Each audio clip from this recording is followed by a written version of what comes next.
Hi folks, Florida Man here. Today, I'm bringing you a diplomacy commentary on a variant map I haven't really spoken about before, except for when I ranked all the diplomacy maps I had played on. It's been about 2 years since I played this variant, because frankly, I didn't like it the first time. More on my reasons for trying it again later. Anyway, the 100 variant was designed by Andy Schwartz, and based upon, as you might guess, the 100 Years' War in which the English attempted to conquer the French. No prizes for guessing whether or not they ultimately succeeded historically. Because of the historical setting for this game, there are 3 powers involved: England, France, and Burgundy. That is also, in my mind, the big flaw with this map, but I realized it was also potentially a strength. When I ranked the diplomacy maps, I compared the 100 map to basically playing chess, with 3 players instead of 2, and the game is also not perfectly symmetric, like chess. I decided to play a gunboat game on this map, because given the way the map is designed with only 3 powers, this really would be a lot like chess. I've never been as good at chess as I am at diplomacy, which I like to think is because I think outside the box and don't tend to go for the most obvious solution to a problem. In chess, if you know what you're doing, you should know what a situation requires based on the position, unless you're playing against someone who is better than you. The pieces only have a limited number of possible moves, and the game is played in turns, so there should theoretically be a best option for each move.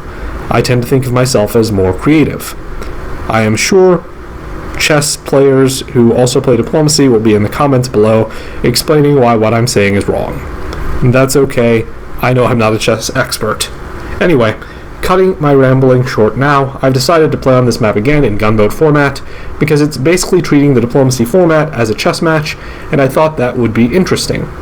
I was assigned to play as Burgundy, which appealed to me on kind of a psychological level. The game was titled Fundred. Not the most creative name, but it rolls off the tongue well enough. I liked the idea of playing as Burgundy because I like the idea, historically, of the powerful noble who can defy the King of France and possibly overthrow him. Not that I'm describing my strategy for the game at all when I say that. When I was first assigned to play Burgundy, my thinking was that since I was the smallest power to start, and I was in almost a corner position, I needed to sort of stay out of the fighting early on to the extent possible, and try to take advantage of France and England, fighting to pick off centers from around them both. With that fairly conservative strategy in mind, you see that I enter year 1425, going for neutral centers, rather than attacking anyone directly. With France directly attacking England in Normandy in spring, you can see I could have acquired Calais if I had been willing to attack England as well. And perhaps that opportunity was predictable, but I'm optimistic that I made the right choice by not taking that bait. In truth, I found this a rather aggressive opening by France, and I wondered if it was the right choice for him to go after England so quickly. England, his major threat, rather than the little guy, me. But since France starts out basically surrounded by English units on this map, that may not have been a viable option. The only negative from the spring is that I bounced with England when I tried to enter the Strait of Dover, which is fair enough. She was probably thinking we would bounce, since my fleet didn't exactly have a lot of movement options, and it was good for her security because I was thinking of possibly attacking Calais or London with that fleet, depending on how the spring went. In fall, I was just thinking that maybe I could stop being the little guy sometime soon. It was time to try and hit somebody.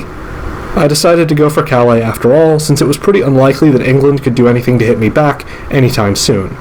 I also decided to take a shot at France's center of Dauphine, just to be even-handed. Seriously, if I could snag those 2 centers, the other 2 would be in a somewhat disadvantageous position relative to me. That would be more than I could hope for so early on playing as Burgundy. My moves did not succeed, but I received the consolation prizes I might have expected. Because England supported Calais using her unit in London, she couldn't move her fleet in my direction, and I safely occupied the Wash, en route to Scotland. And despite not getting a unit from France, I did get a neutral, resulting in a build.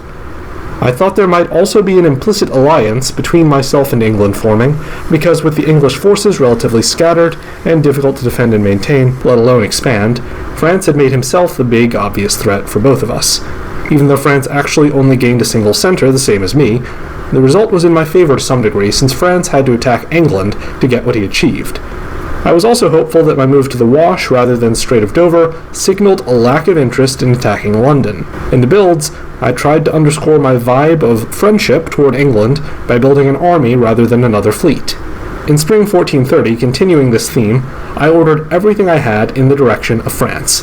It was my hope that England would do the same, we'd both gang up on big bad France, and I'd end up being the big winner from there. Unfortunately, what actually happened in my view is that England took her eye off the ball at this point. She disregarded the fact that France was bigger than either of us, and decided to seemingly divide her forces to fight both of us equally. At least that was how I interpreted the English moves. I think she saw me going for Scotland, and she decided to also go for Scotland, which just guaranteed that if I continued I was going to waste my move and fall.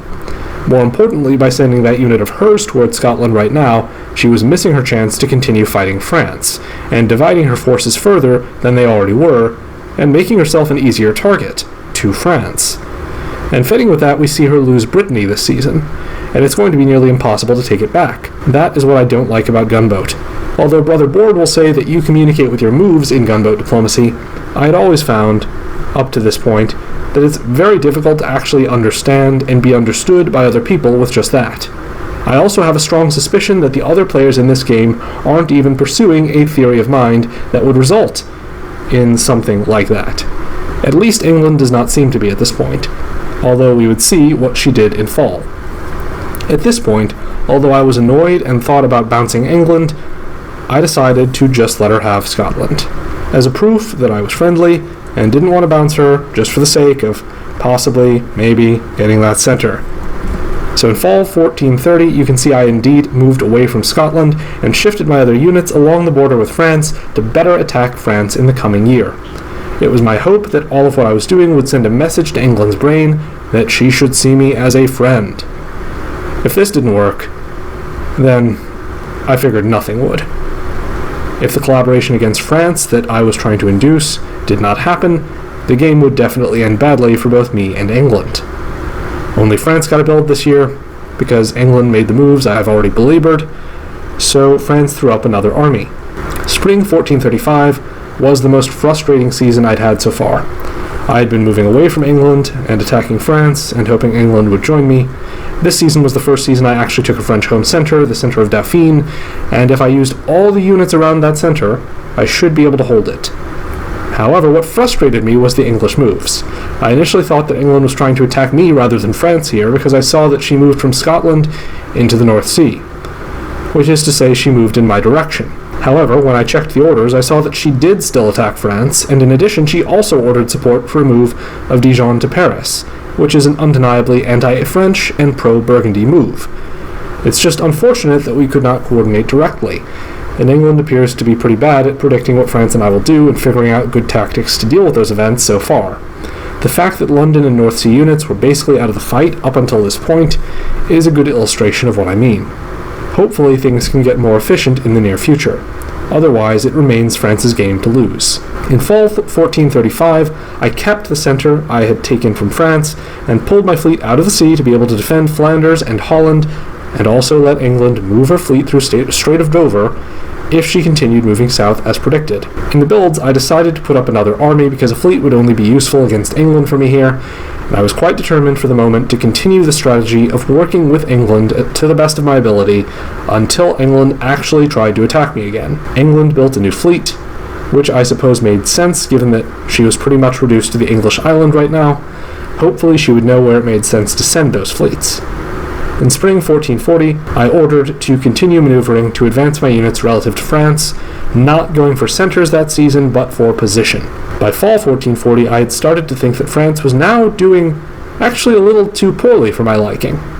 I really needed them to stay weak, but also to stop losing ground to the English. I also kind of wanted to start going after the English myself. The game was beginning to need a rebalance, or England could win. So this season I emptied Holland, with the hope I would gain a center, be able to build there, and put that fleet in the water near Scotland, and force England to think about defense. So I repositioned to try to acquire a build from either France or England, anything so I could get a fleet. Unfortunately, France now loses another center to England, and no one loses any centers to me. With the build phase, England got a new fleet in Devon, and France destroyed a coastal unit instead of a unit on the front with me, which was fair enough, but would make it very hard for me to go against England soon. I kind of wish I could communicate in this gunboat game just to ask France for a dot. All I want is to borrow a dot, neighbor. Through 1445, I'm basically pursuing the same strategy with the same lack of immediate tactical success. With the builds, England is starting to get armies on the mainland besides the nearly useless one that he's had in Aragon this whole time. And I suddenly realize how very close her dot count is to victory. So in spring 1450, I try to stab England and move into Strait of Dover, forgetting about this goal of waiting until I can build a fleet. I completely stop attacking France, and I change direction. Unfortunately, England either anticipates this, or she wants to stab me too, so we bounce. I found myself desperately wishing that I had ever built a second fleet. This was painful to see.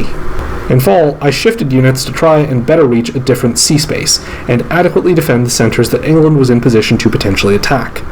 Seemingly recognizing my intentions, England built a fleet in Scotland to defend against the very attack I was contemplating.